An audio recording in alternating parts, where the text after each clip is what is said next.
Welcome to the first installment of Artist Talks with Melton Gallery. My name is Veronica. I'm the curator for Melton Gallery. In this series, we're going to be having conversations with two artists at a time, asking them the same three questions. What is your artistic process? How are you coping with isolation? And how do you define success? The two artists I'm going to be speaking to today are Nicholas D'Auria and Jesse Clark. This is Nick's website. He is a mural artist that goes by the name NDA. NDA is a public and gallery artist based out of Philadelphia. Although his background is in printmaking and illustration, he is now mostly recognized for his focus on murals and large-scale public work. By combining surrealism, comic humor, and real-life observations, NDA seeks to shine a light on the human condition while at the same time making his audience laugh. His bright and expressive work can be seen around the world from Mexico to Norway. Recent projects have brought him to the Lower East Side for a pop-up show in an abandoned market, as well as the Newark Museum and a mural with the Philadelphia Mural Arts Program. NDA has also exhibited his work in cities along the East Coast, such as New York, Philadelphia, Newark, and Miami. He has been an artist in residence at Stofferstadt in Strausberg, Virginia, and the Sunderland Folkehøgskole teaching residency in Norway. Additionally, he has been featured in the New York Times, Ginkgo Press, and Esquire. Jesse Clark is an artist and educator living in Philadelphia, Pennsylvania. Clark works with semi-representational imagery sprawled over a variety of available surfaces. These days, mechanical pencils on raw canvas are her weapons of choice. She is currently an adjunct professor at Camden County College, making online learning work one day at a time. In 2011, Clark co-founded Champions of Empty Rooms and Manifesto-ish. Through these enterprises, she has taken on many roles, including curator, collaborator, organizer, discussion moderator, and coordinator of artist in residence programming. Jessie has exhibited her work in a range of different venues, including the Delaware Museum of Art, Bromley Gallery at Notre Dame of Maryland University, and Christoph Gallery in Seattle, Washington. Her paintings are featured in the 2008 film, If You Could Say It in Words. She's received her BFA in studio art from Syracuse University and an MFA in painting from the University of the Arts. So welcome to our artist conversations. Thank you for participating. I should disclose that I know both of these artists, that they are colleagues and friends of mine from Philadelphia, and both really talented artists, and I'm excited to share their work with all of you today. We're going to be starting this conversation with a quick studio tour, sort of an inside peek into the working world of an artist. So Nick, I'd like to start with you, if you don't mind. If you want to say a few words about your space. Yeah, sure. So I've predominantly worked from home. Actually, the only time I had a outside studio was when I was in the last year of my BFA. So I've never actually had an external studio. So I'm used to sort of setting up room in my home. And I have more room in this space than I've ever had, which is kind of a huge blessing right now. And I've sort of decided, for better or worse, to make my living room my studio, which means that every time I get up in the morning to make coffee, I walk through this space, which can be good and it could be bad depending on what you made the night before. But the benefit to it is that I've been sort of rolling out of bed and not being able to sleep sometimes, as I'm sure some people have, and to be able to I couldn't imagine having an external studio space right now and having to go somewhere with all that's going on. I mean, people are doing it and obviously making it work, but for me, this has been a real blessing to be able to work from my living room. But yeah, I'll try and move my computer around a little bit so you can sort of see the space. It's nothing fancy, but all I've really done, because I work a lot on paper, is I've just taken this wall and I put drywall across it. You can't see it because I put all these pieces up, but it's just basically, I've been trying to sorry, this is a little tricky. That's it right there, but that gives you the idea. I've been trying to, one of the goals I had with this sort of quarantine was to just work with some materials that I've already had and cheaper supplies. So I've got a lot of house paint lying around from past mural projects, and I work a lot with cheap paper. So a lot of the stuff I've been working on has been just tacked to the wall with pins and painted on. So this has been suiting that really well. I put a wall up so that I can cut into that and not like destroy my actual house. As I'm trying to make this like as if I ever had to take it down, it would be a minimal amount of, patching of walls and stuff. So that's been my general MO when I build a studio wall, is to make one wall like a drywall wall. If you're not able to drill into a wall for whatever reason, those metal studs, I've built other people's studios this way, where you essentially just build like you could do every 16 inches, but honestly, if we're not making it structural, it could be every 48 inches. And then you basically put drywall up onto that. And then that way you're just, for like less than $200, you could probably build a pretty sizable wall that then can be taken down without really destroying. You just put like wooden braces on the sides and you can move it around. I think that there's a lot of ways to kind of create a space for cheap without having it be cost too much money or take up too much of your actual house, So the work I've been doing during the quarantine, so I've been making these pieces on really light, basically the kind of paper you would get for children's art supplies, large butcher paper. So it's this stuff. Yeah. If you want to work big and cheap, there's a website called discountschoolsupplies.com, and it's just basically for like little kids. It's for like elementary school stuff. You can get huge amounts of like Elmer's glue and stuff like that, for pretty cheap. And so these are like $17 a roll, and they last you a pretty long time. And so I've been doing it predominantly with that, and you can put it in order, and I think they're still shipping stuff.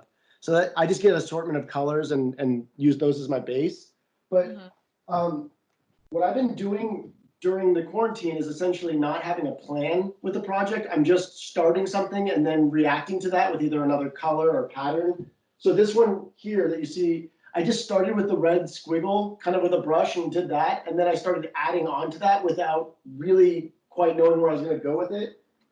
This one on the side here started with the whites and then decided the transparency was a good overlay for it, And then, the beauty of working at this scale is that you can get some ideas out that you might use for larger public art projects. So I've been in this position where I can't work obviously outdoors, so I have to keep my sort of the practice up a little bit. And what's been useful is at a cheap level, experimenting on stuff. I've made a lot of bad ones.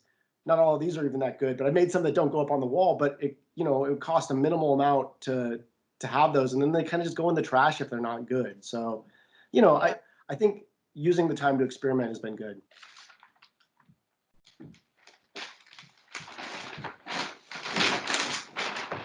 Yeah, no, I've been really fortunate that I have this larger space to work with, because I've actually been also challenging myself where it used to be that I would do one 48 sheet piece, but as you'll see, I'm doing some where I do double, or even I'm working now on triple wide pieces. So they're essentially the length of somebody's a wall, an accent wall in someone's house. It's something I might do for someone going forward. So I'm trying to work as big as I can every once in a while, and then switch back and forth between that and the smaller works. The other nice thing about these works is that they get dinged up all the time. I'm constantly ripping them and stuff, but it's not that precious. So, I can be a little less careful with them. It just makes you move faster and not get too bogged down by, what they are.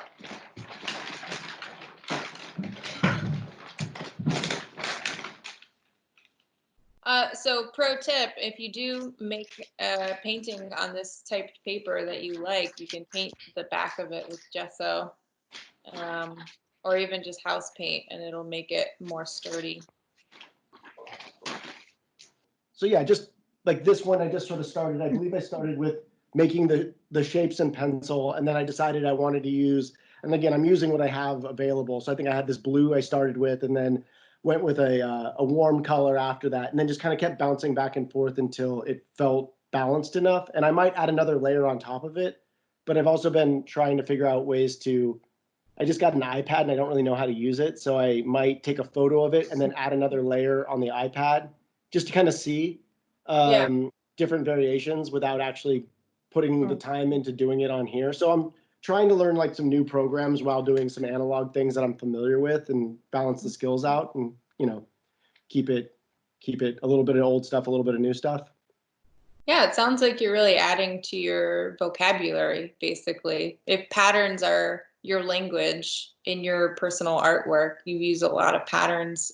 Yeah, so I think I'm taking a lot of the colors that I would have bought like left over from a painting project before. So sometimes you're just like, this is what I'm stuck with for the next month or so. And then I think a little bit of the old stuff that you would already be using anyways, like blues and oranges for sure. And then trying to incorporate some other things to keep it a little more, like we talked about earlier, just a little more like exploratory. Yeah. I was just listening to NPR today on the psychology of being isolated. Being restricted, I should say, can lead to some really cool innovation, and Absolutely. ideas can form that way. I feel like going off of what I said earlier about like the iPad, I've also just like there's been little weird projects that I wanted to try, like paper mache and all these things. And so it's like this challenge of like what you have available to you. And I think people will hopefully, as this goes on and they need to kind of entertain themselves, get really creative with how they do so. So as as Veronica said in my bio, I teach, so I make a lot of PowerPoints. So everything's bullet pointed. It's like an image with text. So this is a picture of my studio space. It's an office space. So I mostly draw here partially because it's room that you can close the door to, and it's kind of an oasis. I also work very small, so I don't need a lot of space. So I guess I'm the opposite of Nick in that I'm working on tiny things in a tiny office in the second floor, away from shared living space. So I often use clipboards to work on because I can hang them directly on the wall. So here's just a little zoom in on different drawings on clipboards. You can see shelving to the left. I just finished a project, so I just finished a project, so the drawings that you see here are drawings that I put on hold to finish a different project, and I put these back up, but I have not been able to work on them recently. So you can see I have various places where I put pencils, like current current pencils. So I have on this little shelving unit next to my clipboards. That's where I often stick the pencils I'm using currently. And then there's also these two little mugs with pencils. So when I'm working with colored pencils, they go there. But I haven't been working. Those are really just places for my cat to mess with me. Right now, she will mess with these colored pencils to get my attention and sometimes knock them over. So that's what their main function is right now. So yeah, a couple of things that I'm working on. This idea of clutter drawings. I've been thinking a lot about mental clutter. That could be various experiences you've had. It could be memories. Clutter sounds negative, but in this case, it's sometimes negative things I might associate with negative. I have negative connotations and sometimes positive. So memories being generally, it could be positive or negative. I also think about physical clutter, like what's occupying the space around us. You've seen a picture of my studio space, quote unquote studio space, which is also a bunch of other stuff. It's storage, it's books, it's all kinds of stuff that are kind of all in one place. So the image to the right is a finished clutter drawing. This specific drawing is based on a friendship with someone I've known for years. So each little image in there represents like a memory or a physical thing that maybe I purchased with that person, something like that. There are two different images of the same. So one's a scan image on the left, the scan image on the right is like it in the wild on its clipboards. Sometimes I usually do like sometimes a pencil drawing of the thing that I want to put in the drawing just to sketch it out, the size I want it to be, and then also trying to get it correct because erasing on canvas is tricky. It doesn't all come up. So having a plan ahead of time is often important. So you can kind of see like tiny little drawings taped around the finished drawing. So that's kind of a part of that process. Can I Go to can I the ask a next question really quick? slide. Yeah. When I'm seeing those little drawings on the side, do you ever, because I'll do this sometimes with larger scale work, I'll drop something like almost like collage style. Are you using those to sort of drop in to see where they look and fit into the composition at all? Oftentimes I'll like, especially if you see that like some of these little images live within a border I've already created. So I will put on the little drawing, I will try to have the exact same size border. And I don't ever physically put the thing in place on the drawing when I'm done with doing this sketch. Yeah, and then the little scraps, I'll keep them, but I don't ever like stick them in a finished work, or like I said, I don't necessarily put it directly on the drawing I'm working on. I really like that little fish sketch, but like it's just lives, I taped those things on another piece of paper and put them in a file. So maybe the sketches themselves can live to do something else. I think I have one more of these guys, maybe, or two. So this particular piece is, again, it's in progress. And you can see lots of tiny little like boxes. And this is based on a night out of karaoke. So a lot of the images in the boxes refer to songs that were sung during that night of karaoke, because I don't karaoke very often. So I've had one really just a few handful of karaoke experiences. But I thought it would be fun to commemorate it with a drawing. So it's still in progress. As you can see, there's still a ton of little open white boxes. But one of the problems is because I put this project on hold and put it away, and I didn't keep notes for myself for what each box represented, I had to try to remember what I was thinking of, because sometimes I forget. So that's the thing that I realized, that I need to be sure that I keep notes for myself so I know what my own signs and symbols mean.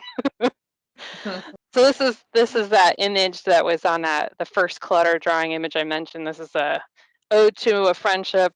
So I circled two things so I could let you in on what these things refer to. We got Jar Jar Binks. You might not really be able to see it. Jar Jar Binks in that upper left-hand corner. I went to see Phantom Menace in the theater. I stood in line all day to get tickets for the showing. I am dating myself by saying that.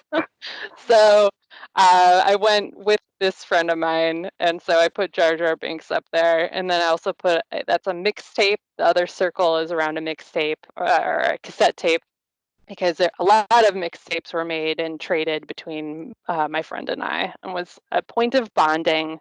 So those are two. Let you in on two what these things represent and why they're there. So the image on the left is really predominantly dedicated to physical clutter in my space. So there are some other images in there, and the image on the right is just another example.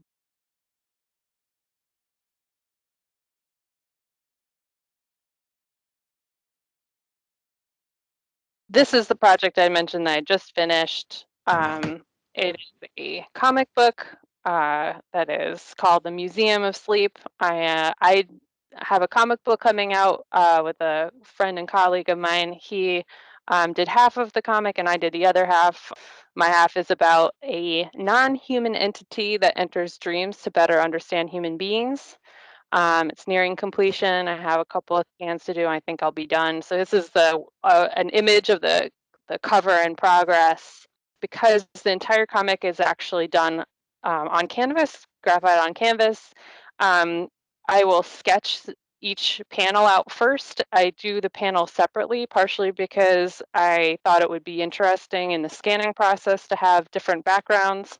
And then also it was just to plan ahead around, if I mess one panel up, then I haven't messed up the entire page and have to start all over, which would be a nightmare. Sketching this is the first time I've actually sketched, like religiously sketched everything ahead of time. I don't usually work that way, but in this case, it was very helpful. Like, so you have the image on the right, another kind of, you can see the canvas panels on top of this sketch. So there are a couple more process pics of panels.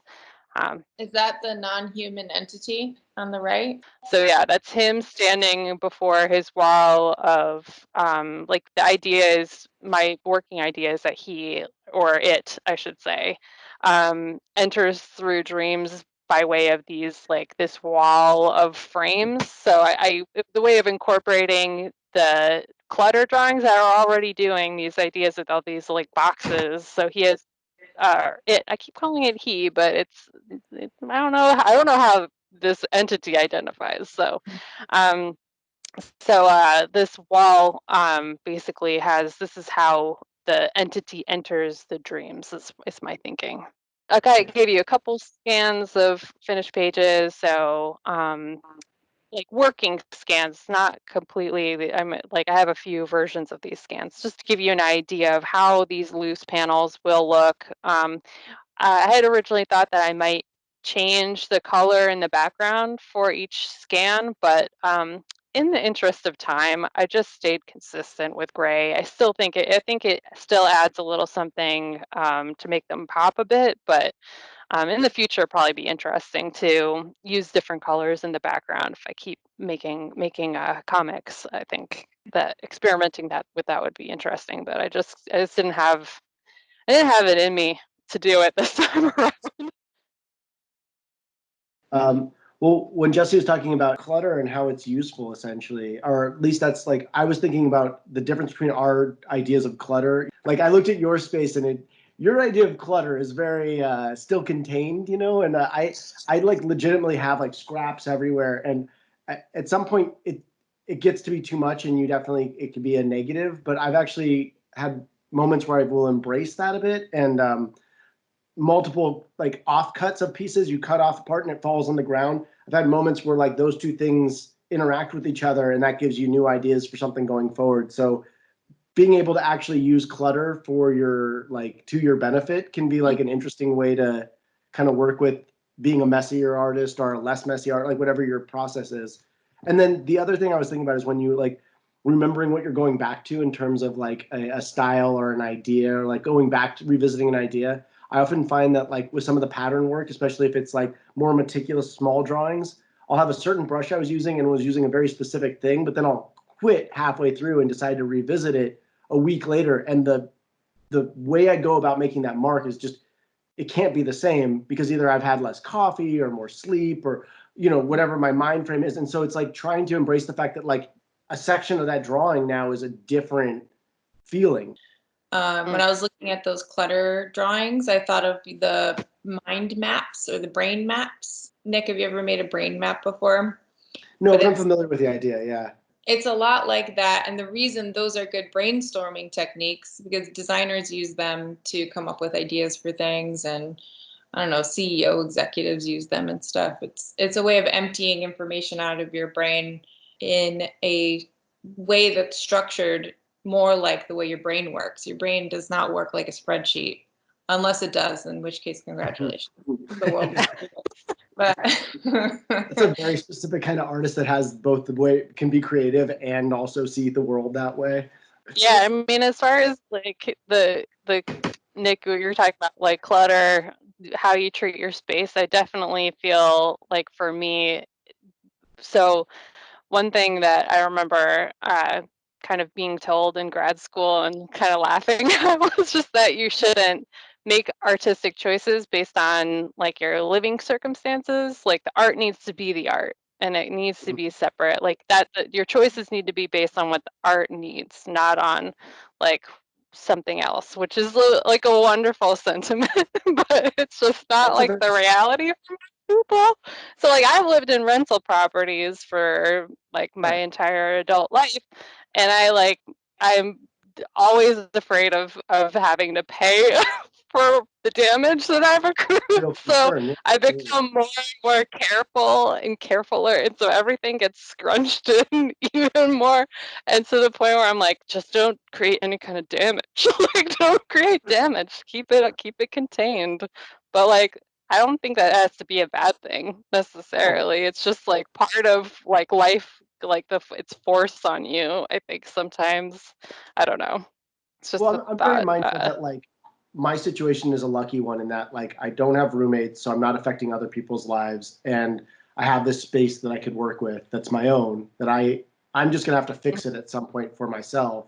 But you know, I have a specific situation right now, which I'm very grateful for. But I think people that say like, oh, make the work regardless of the space, maybe don't have those kind of restrictions in their lives the same way. And I think those restrictions are interesting problem solving things. You know, like right now, the ones I'm putting on myself, for example, like I have the materials I have. There's a finite amount of stuff. Granted, I'm an art hoarder, so I have random supplies of gouache and things like that, that like maybe I'm going to get into in a month.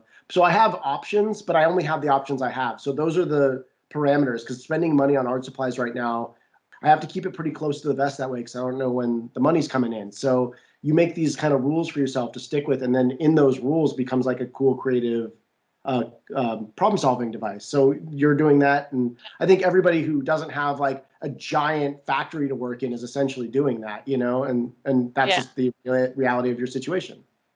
Yeah, limitations inform your creative process. They always do.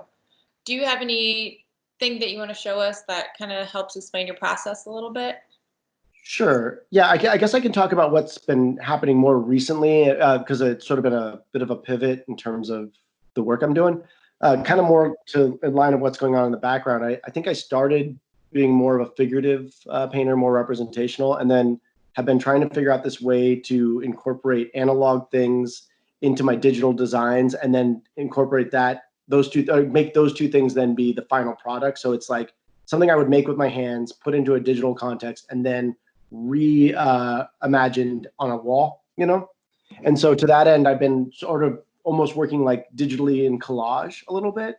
And so a lot of the smaller mock-ups start out with something like, I don't know if you could see like these like kind of pattern-based, like they're just, all this was just I made a lot of patterns, and then I really just tore it up. Or like kind of things like this where there are these intricate cutouts, you know? And then I will just physically scan these in, and I'm going to share my screen so you can see the sort of what the end result of that is for the mock-ups. So this is like a scan of one of these little drawings, essentially. Oh, okay. So that's just basically the digital version of a physical drawing, you know, cut out. And then to the end of like what I showed you with that blue piece, this is how they end up kind of getting repurposed into actual mock-ups for designs. This is for a stairwell, hence the little like weird architectural aspect of it. But these are all just me taking flat images, and then I'm kind of skewing them and cutting them out in different ways and adding different elements to them, just sort of to get what I want for the space. So they end up being like manipulated digitally to then look like 2D objects. And then the end result ends up being, I mean, this mock-up never ended up happening, but I could show you kind of some of the manifestations of that. So for that yellow piece that you saw, this is just that yellow piece basically taken and redone over and over again and morphed into different objects. So you can kind of see how it just gets reused and kind of starting as a physical object, going into a digital thing, and then going back into this. This is a bird's eye view. So I think each one of these curves is, you know, like probably this section right here is maybe like 30 feet long, perhaps, you know, but starting from this like very tiny drawing and then figuring out a way to then bring it into the mock-ups. And then I've been finding that using those same things at a larger scale for something in between 3D and 2D work is pretty helpful. So this is for a project I did at the Barnes for an art party, essentially an art gala. But these are all just individually cut 2D shapes, sort of diorama style, placed together. So this is sort of the analog version of all of that stuff, where I'm just making them all at a large scale. But it starts with smaller scale works and then mocking them up either digitally or making them as a physical object, you know, for different purposes. So that's kind of the new thing I've been working on. One of the things that I find helpful is to not limit when you're making like kind of these shapes. these shapes are made without the idea of where they're going to go originally. Like usually, sometimes I'll make something that goes specifically to one, like a stairwell or something, but usually they're made sort of on their own free form. And then taking the digital aspect of it and figuring out a way to like squash it or distort it or like cut off a part of it to fit into that space is a second part of the creative process that I really like, because it gives me this, I'm not wasting any time when I get to the actual wall. I know exactly how many feet of the thing. I know exactly how much paint I'm going to have to order. Yeah, because planning is so important for what you do for a Especially living. when you're on tight budgets and you could really put yourself in a bad position by over ordering paint. If it's an all-in supply budget, you get real, like I said, I never was good at this stuff until you realized, oh, I could actually make this not profitable. Then all of a sudden you can kind of get good at math when you have to be, it turns out. Are you willing to share a time when you were not as prepared as you should have been and lessons that you learned from that? For sure. One that comes to mind specifically, and you actually helped me out with this one, Veronica, so full disclosure, the diner mural that I did maybe 2 winters ago, there were 3 small walls in a diner, and the guy was being pretty cheap about it in terms of what he was willing to pay, but I didn't have any other work, and so I was sort of factoring in what I knew of painting at that scale, and I think I figured it would take me about 2 weeks to do the project. And what I didn't factor in is that what was different about this that I don't normally do is lots of tiny little architectural details, lots of, there were 2 different types of walls. One was like, this was very commercial. It wasn't my own work, but it was sports figures on one wall, and then like Philly icons and famous places on another wall. And the famous places one, it's like, oh, so you got to paint all the museum windows, for example. Not factoring in exactly how much time that was, it became double the amount of time. And so I was already getting paid so little that by the time you factored it in, if I like made that mistake 3 times in a row, I wouldn't be able to pay my rent. I'd be homeless. You know what I mean? So it's like, you just learn really quickly, like never again, like that job now has to be X amount of dollars to ever consider doing it again. And it won't even be a conversation I'd even entertain going forward, because it's actually like dangerous for someone to underbid on something like that and eat up all their time when they could have other jobs coming in. I'll probably make mistakes like that for new medium, but I'm definitely just more wary based on like a couple of those where you like really undershot, you know what I mean? And so, yeah, you're more mindful of it the next time you go in. And so I think there's a benefit to it. You don't see it in the moment when you're like beating your head against a wall, but it is a helpful learning tool for sure.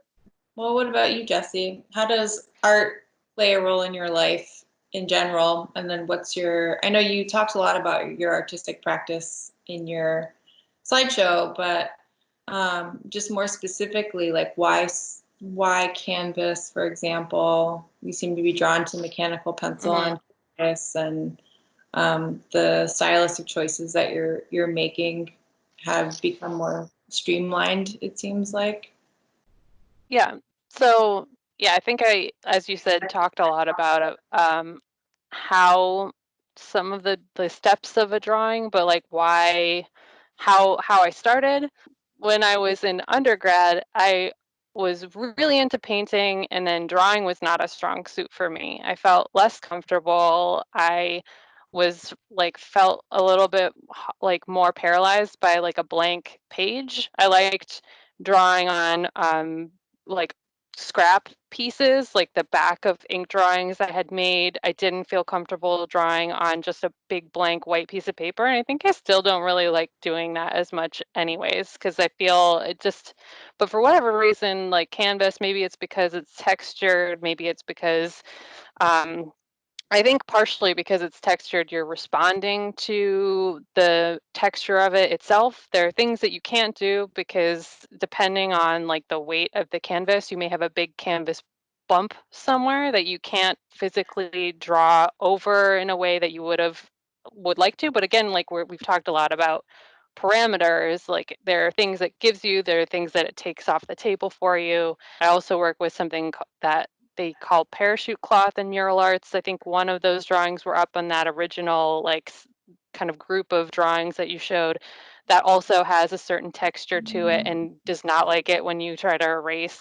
I think that the parameters just fit for me. It takes away some of the fear, and I feel like I can manage. I like what it gives me, the texture gives me, in terms of like responding to the material itself.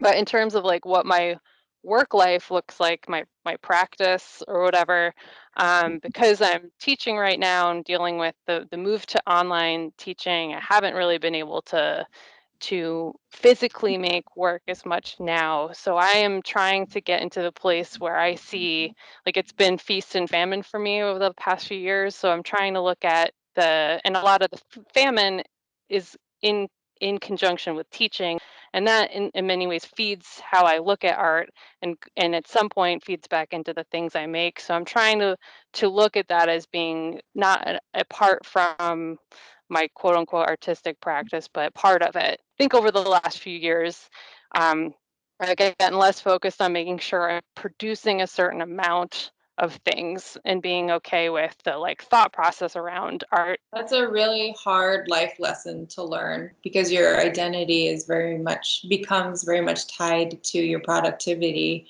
Well, just to that end, I think on the similarly but different is that no one's paying us to do anything right now. So I'm joking around about it, but it's also kind of serious where I like think about getting into the studio as like punching into work a little bit, like, and I just think it's sort of like you have to kind of have something that makes it feel like normal and productive.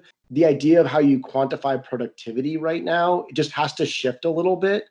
And I think that like what you said is very true. It's like whatever, it's like you're still doing stuff towards the end of the day. Like you had X amount of things that are being like checked off of a list, whether it's mental or physical, and it all has to kind of count towards the total of the day.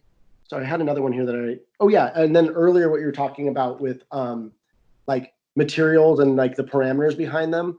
I think something that's been really helpful for me with these like cheaper pieces of paper is I might have touched on it earlier, but like the fact that like if one of them's not the best thing I've ever made and I can just kind of chuck it in the bin essentially, that's very freeing to that like productive flow of things that like I'm not ruining a like fancy like stretched canvas that I spent hours making. It's got to be perfect.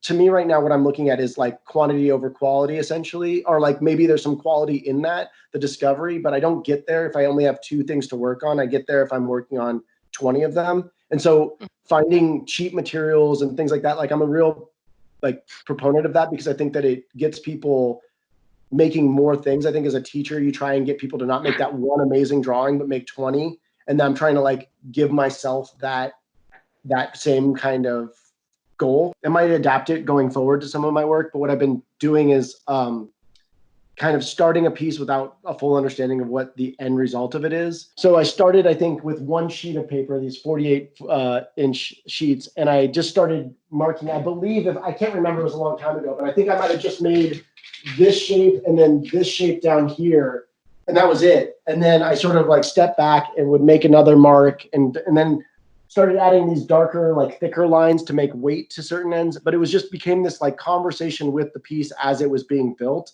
You're basically, yeah, it's like an improv game essentially, but for art. Yeah. It's based on a intimate knowledge of form, like formal elements.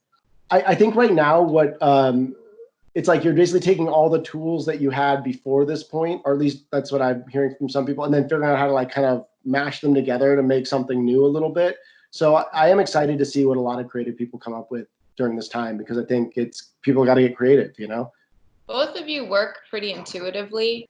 Is that something that you feel has been refined over time, the ability to work intuitively, or do you think that's an innate ability? I don't know. It's hard to know. Like I've always just, I feel like, been good with like things coming, like working intuitively. I think the thing that's been hard is then verbalizing where the intuition comes from.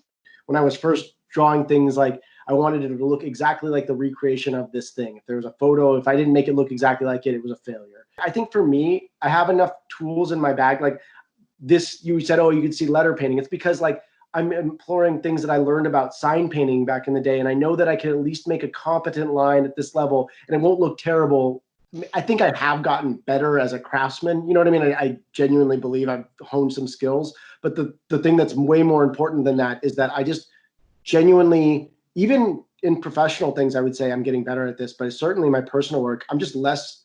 This might sound cocky, but it's just become true. Is I'm less concerned with messing up. People forget about the physical aspect of art making, which is that your body is learning how to make art, not just your brain. So Absolutely. Muscle hand memory. Of course, yeah. comfortable with a certain curve, if you do it over and over and over and And over the again. experience says that if you've made a move similar to that move before and haven't, like, the world wasn't set on fire when it didn't go right, doing it again is like, you have that, like, if it's that 10,000 hour thing or whatever, you know, you're just doing a thing and you know what it is from past experience. So the intimidation factor goes way, way down the more you do it. It's like if you imagine like what it took for you to be able to write the way you do now, your handwriting, like part of that isn't just because you don't know how, it's like muscle memory. So like I've definitely told the intro to painting students and new people newly doing drawings, like some of this is just physically doing it more. How has the isolation changed the way the two of you are making work? I think it's an interesting question to ask artists, especially visual artists, because it is usually a pretty solitary endeavor in the first place and does require that you organize your own time to some degree. So I'm just wondering, how much this has affected your work. The main effect has been just from outside forces of my job. So now that we've had to move to an online platform, that has absorbed all of the time, just in terms of what this experience has been. There is a project that I've been thinking about doing for maybe like 12 years or something, an idea that I had back in 2009 that I have wanted to pick back up again. And this experience of being in isolation, actually, it's a comic book idea. It was something that's transitioned into a comic book idea story that involved a shut-in. And the idea of being in this situation where we are in isolation is actually potentially going to solve a problem I had in terms of that story. So in terms of content, the isolation could add something to an art project I was already sort of thinking about, but was going to be told from two different perspectives, one from a person who is a shut-in and one from someone who's not. And the idea is that person who is not could now be in a COVID-19 situation where they are forced to become a shut-in as well, even though they don't want to. And then that's how these two stories kind of connect. And also just thinking, once I am able to actually make things, thinking about, well, what's like, how do you make work that's meant to be consumed in isolation that isn't just scanning an image and sharing it on Instagram? I kind of feel like maybe non-creative people are probably going to be sick of hearing creative people almost gloating about the fact that their lives haven't changed all that much. I feel like all my art friends that like work at a desk are like, this is the same. It's not the same. You know what I mean? Like there's some pretty key differences, I feel like, but I do feel very fortunate that, like, what we've been touching on throughout this is that, like, our job is essentially to sequester and like get inside of ourselves to then reach outward. The key differences I'm seeing right now are practical ones, you know, in terms of like, this was about to be, as the weather warms up, I do a lot of outdoor work, and this was when I was supposed to start those projects. Already some of them have been canceled or postponed indefinitely. So you're like, all right, I'm just, what we said before, like, I'm making work for myself, I'm making projects for myself, but I'm pivoting professional stuff, and I'm trying to figure out like what kind of things I can make that could have maybe sell down the line. And it's a real tricky thing to navigate. And I think a lot of people are discovering their creative outlets. A positive outlook of what's happening right now could be that creativity becomes more valued as people, or more accessible, which is better, I think, if everyone realizes how accessible creativity is and that everyone is born to make things. It doesn't matter what it is, Yeah. and not based on any rubric of good or bad. Then I think that would be a pretty positive outcome of something like this, or only one little good thing that could come from it. So I would like to end on the hardest question, which is, how do you know when you're successful? Success is a big word. When I think of the word success, like especially as someone who's super self-critical, I'm like, of course I'm not successful. It's my initial reaction, but this is how I broke it down for myself for the interest of this conversation, is like lowercase success, capital letter success is like how I assess where I'm at. So whenever I finish something, even if it's a little sketch, even if it's a drawing, I feel success. Like I don't feel like it has to be in a show. It has to have someone else. It feels good when it is, but for me, I don't feel like it needs the next step for it to be successful. But uh, those little successes also live in this world of being a human being in the world who has to feed themselves and clothe themselves, and that sometimes then dampens the pride I feel. So I'm like, I look at what I made, I'm like, well, what's it for? You're spending all this time on this thing, like you dummy. So sometimes like real world concerns can like trod on the lowercase success.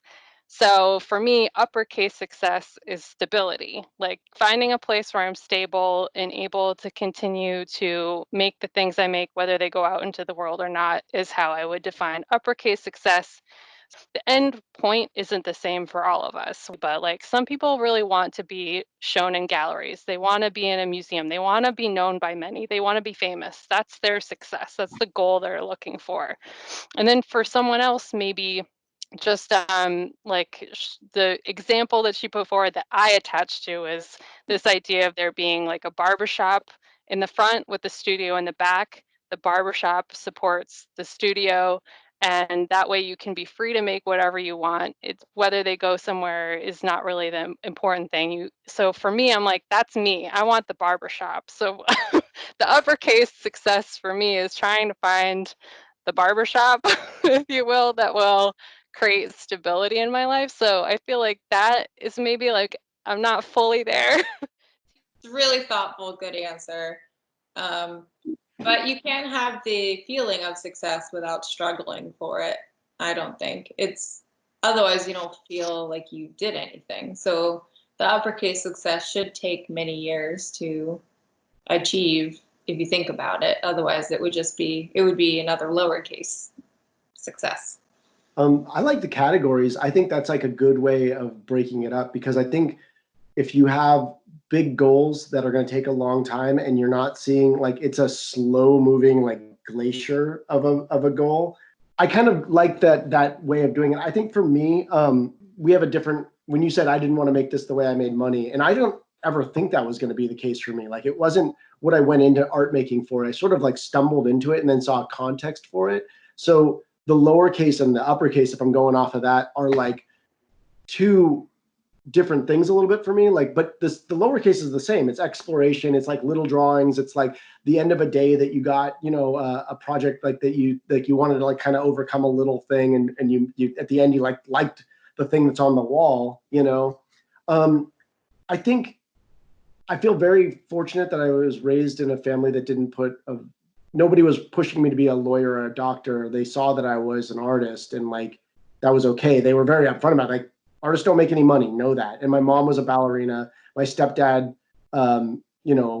designed sets. And so like I saw creative people working. So it's not some rude wake up call that like people don't value art. I've always known that. You know what I mean? Not to be negative about it, but it's just not a thing people put their value on. So I was able to take that out of the equation of like success and failure, And so like for me, what I look at is like, for the broader success thing, what I think about when I think about having made it, success feels like it would be the thing I would have made anyways, and it just so happens that people put enough value in it to like I can pay my bills and have some sort of a comfortable life. So like I see fits and starts of that. Like I feel like in the last 2 or 3 years, more of the projects I've been getting have been leaning towards the things that were already in my wheelhouse that like I would have wanted to do this for free anyways. You know what I mean? And people are paying me to do it. How great is that? And then one more thing I would say about that is that I think what's been really helpful for me is being okay with pivoting those ideas and allowing them to, you know, adjust as the reality of your circumstances happen or catch up with you. Like I was able to quit my regular jobs for the most part because I was painting chalkboard signs, and then somebody asked me to do a large amount of signs for a mural festival. I'm not a sign painter, and I didn't actually think that I would ever be a sign painter, but I saw it as a means towards getting towards my own work. Things have sort of, so the goals have adjusted based on what other people gravitate to. So you're kind of, it's a little out of your control what hits and what doesn't, and not being like, well, I said I was going to be a large scale painter by this point. Maybe be okay with having that be a part of the tricks. And then the other thing is this. And so being malleable a little bit, but making it yours while you do so, I think is really good. That's a really good point, because I think a lot of people can become more rigid over time instead of more flexible over time, as they keep kind of banging their head against the wall like this isn't working, and then they just get a bigger hammer instead of finding a way, you know, to incorporate that, but also do another thing to help solve that problem. You can make the new thing that you didn't expect to be yours. I mean, it's all can be like customizable to your voice and your language and all this stuff, but it may not be the thing 5 years ago you thought you'd be getting into, and let that be part of it. No, I agree. Being willing to break out of your own vision of what you are as a maker or an artist is very important for students, especially. I know for myself, is also a good reminder to not be too overly concerned with comparing the work you're making and also like your own goals in comparison to like your buddy. Don't worry about them. Worry about the thing you're making, the thing in front of you. There's an added dimension to that, in that as artists, you are put into categories and compared with other artists.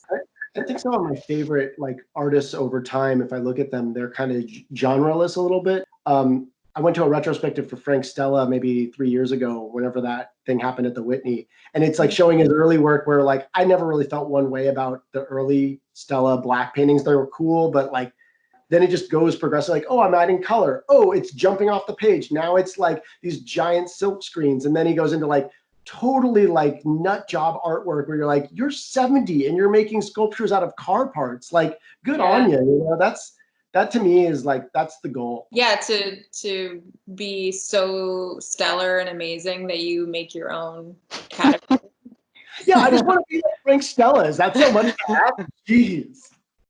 I feel like being in your own head about this stuff too much is problematic in its own ways. I mean, like we talked about, like spending all this time alone, but you do also need to foster community with like other artists. So this is therapeutic in a way, you know, just. Oh God, that's another really great point. It's as important to have a network of other makers as it is to not compare yourself to them.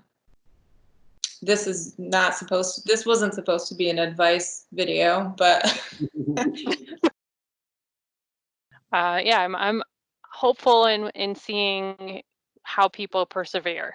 It's all like how you look at it, and I think it can be very easy to focus on all you're giving up and all like the hard parts instead of like the opportunities and the being kind to yourself about the way you're managing it. we're really lucky in that we get to be emotional creatures in some ways, and a lot of people in their professional lives don't get to be vulnerable or emotional, even though it's just what being a human being is. And I think it's okay to say you're a person that needs upkeep and maintenance, and you need to take care of yourself. Otherwise, none of these other things matter. Thank you so much for joining me for this conversation. I really appreciate you guys taking the time out, and I look forward to seeing who you select next for me to speak to. So our next video will be with an artist that Jesse chooses and an artist that Nick chooses, and we will ask them the same 3 questions. If you have questions for Jesse or Nick that you would like for me to forward to them, I can answer them on Instagram Live on Thursdays. You can email me your questions at meltongallery@uco.edu, or you can DM them to me on our Instagram page, UCO Melton Gallery. Yeah, thanks for having us. This was a lot of fun.